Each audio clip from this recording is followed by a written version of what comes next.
जय जय शङ्कर हर हर शङ्कर जय जय शङ्कर हर हर शङ्कर जय जय शङ्कर हर हर शङ्कर जय जय शङ्कर हर हर பக்தி தெய்வத்தின் குரல் 4ஆம் பாகம் வண்டு ஸ்தோத்திரம். கருத்திலும் தொடர்ச்சி காட்டும் ஸ்லோகம் தொடர்கிறது. தனுஜ குலாமித்ரக. தனுஜர் என்றால் அசுரர்கள். தனு என்பவளின் பிள்ளைகள்தான் தனுஜர்கள். தேவர்களுக்கு பிதாவான அதே கஷ்யபரின் பத்னிதான் தனுவும். தேவர்கள் அசுரர்கள் அனைவருக்கும் அவரே பிதா. மாதாக்கள் வேறு வேறு. அதித்தியின் பிள்ளைகளான தேவர்களை ஆதித்யர் என்கிறார்கள். திதி என்றும் கஷ்யபருக்கு ஒரு பெண்டாட்டி உண்டு. அவளுடைய பிள்ளைகள் தைத்தியர்கள். இவர்களும் அசுரர்கள்தான். தனுவின் பிள்ளைகளை தனுஜர் என்பது போலவே தானவர் என்றும் சொல்வதுண்டு. நகபித நுஜ என்கிறபோது வந்த தனுஜ என்பது 2 வார்த்தைகளின் சந்தியில் ஏற்பட்டது. அதை நகபித் அனுஜ என்று பிரித்தால்தான் அர்த்தமாகும். நகபி தனுஜ என்று பிரித்தால் தப்பு. பின்னாடி தனுஜ குலாமித்ர என்று வருவதற்கு அந்தாதி கிரமத்தில் படி போடுவதற்கே ஸ்ரீ ஆச்சாரியால் நகபித நுஜ என்பதில் 2 வார்த்தைகளின் சந்தியில் ஒரு தனுஜவை முடிச்சு போட்டிருக்கிறார். அநேக ஸ்லோகங்களில் இப்படி வேடிக்கையாக வரும். அகஜானன பத்மார்க்கம் என்ற ஸ்லோகத்தில் கூட அநேக தந்தம் பக்தானாம் ஏகதந்தம் உபாஸ்மகே என்று வருகிறது. இதென்ன வேடிக்கை? ஒருத்தரையே ஏகதந்தர் அநேகதந்தர் என்றால், அதாவது ஒரு தந்தம் உள்ளவர் பல தந்தம் உள்ளவர் என்றால் எப்படி சரியாகும் என்று தோன்றுகிறது. அநேக தந்தம் என்பது அநேகதம் என்ற வார்த்தையாகவும் அதை அடுத்து வரும் தம் என்ற வார்த்தையாகவும் பிரியும்.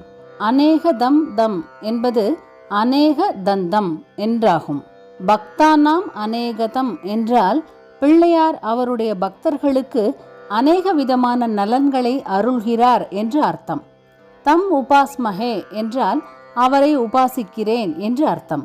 அவருக்கு ஒரே தந்தம்தான் உண்டு, ஒற்றை கொம்பர், ஏகதந்தர். இந்த ஏகதந்தம் என்பதே வார்த்தை விளையாட்டில் இன்னொரு தரம் வந்தால் கவிதைக்கு அழகு செய்கிறது என்பதற்காக அநேகதந்தம், அதாவது அநேகதம் தம் பக்தானாம் ஏகதந்தம் உபாஸ்மகே என்று ஸ்லோகத்தில் வைத்திருக்கிறது. ஃப்ரோஸ் ஆர்டர் படி இருந்தால் பக்தானாம் அநேகதம் ஏகதந்தம் தம் உபாஸ்மகே, அதாவது பக்தர்களுக்கு பலவற்றை அநேக நலன்களை தரும் ஒற்றை கொம்பரான அவரை உபாசனை செய்கிறேன் என்று இருக்க வேண்டும். எந்த பாஷையானால் பொயட்ரியில் வார்த்தைகளை முன்பின்னாக வைக்கலாம் என்ற விதிப்படி இங்கே மாற்றியிருக்கிறது. தனுஜ குலாமித்ர என்றால் தனுஜ குலமான அசுரர்களுக்கு பகைவர், அதாவது அமித்ர என்று அர்த்தம். இந்திரனுக்கு தம்பியாக காஷ்யப அதிதி தம்பதிக்கு பகவான் அவதரித்த போது தனுஜர்களும் அவருக்கு பித்ரு பட்சத்தில், அதாவது அப்பாவை வைத்து பார்த்தால் அண்ணாமார்கள்தான். தனுஜர்கள் அவருடைய மாற்றாந்தாயின் பிள்ளைகள்.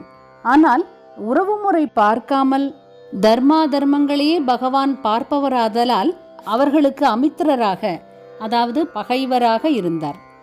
ஒரு சமயத்தில் நல்லவனாகவும் ஒரு சமயத்தில் அப்படி இல்லாமலும் இருக்கிற இந்திரனிடம் அவர் அன்போடு தம்பியாக இருந்து மகாபலியிடமிருந்து அவனுடைய ராஜ்யத்தை கிரகித்து அவனுக்கு அதை திரும்ப கொடுத்தும் இருக்கிறார். தண்டிப்பவராக கோவர்தனத்தை தூக்கி பிடித்து அவர் சக்கையாக மழை பெய்து அப்புறம் தானே சக்தியெல்லாம் இழந்து சக்கை மாதிரி வந்து காலில் விழும்படியும் பண்ணினார். எல்லா சமயங்களிலுமே கெட்டவர்களாக இருக்கிற தனுஜர்களும் சகோதரர் முறையாக வேண்டியவர்களானாலும் அவர்களுக்கு அமித்திரர் என்றே சொல்லும்படியாக எப்போதும் இருக்கிறார்.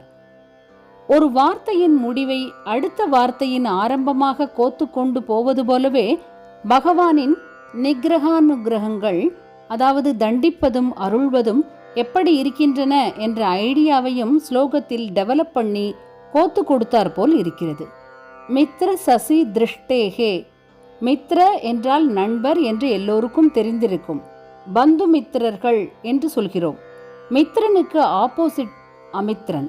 இங்கே மித்ர சசி திருஷ்டே என்னும்போது மித்ர என்றால் சூரியன் என்று அர்த்தம். ஒரே வார்த்தையை வெவ்வேறு அர்த்தத்தில் பிரயோகிக்கிற அலங்காரத்தை இங்கே ஆச்சாரியால் கையாண்டிருக்கிறார். வேதம் நெடுகிலும் சூரியனை மித்ரன் மித்ரன் என்றே சொல்லியிருக்கிறது.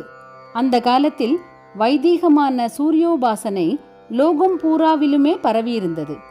தேசாந்திரங்களிலும், அதாவது அந்நிய நாடுகளிலும் இந்த மித்ரா என்ற பெயர் அப்படியே வழக்கில் இருந்திருக்கிறது. கிறிஸ்து பிறப்பதற்கு 1300 வருஷங்களுக்கு முன்பு எகிப்து, அதாவது ஈஜிப்ட் தேசத்தில், அதாவது treaty of Ramses II with the Hittites, 2 ராஜாக்கள் செய்து கொண்ட உடன்படிக்கை கூட மித்ரா வருண சாட்சியாக செய்து கொண்டதாக இருக்கிறது.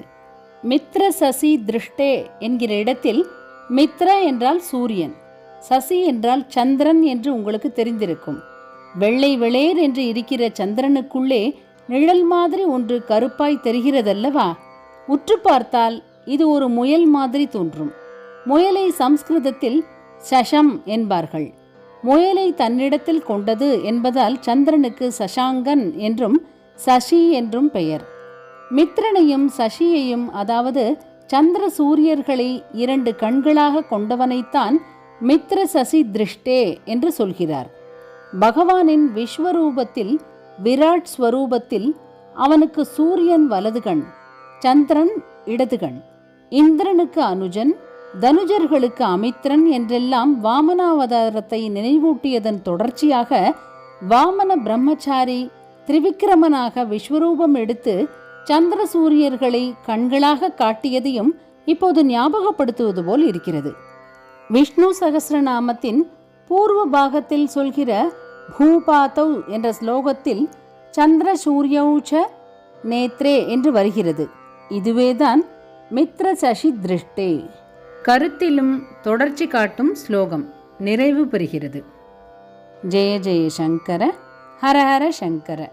மகாபெரியவா சரணம். जय जय शङ्कर हर हर शङ्कर, जय जय शङ्कर हर हर शङ्कर, जय जय शङ्कर.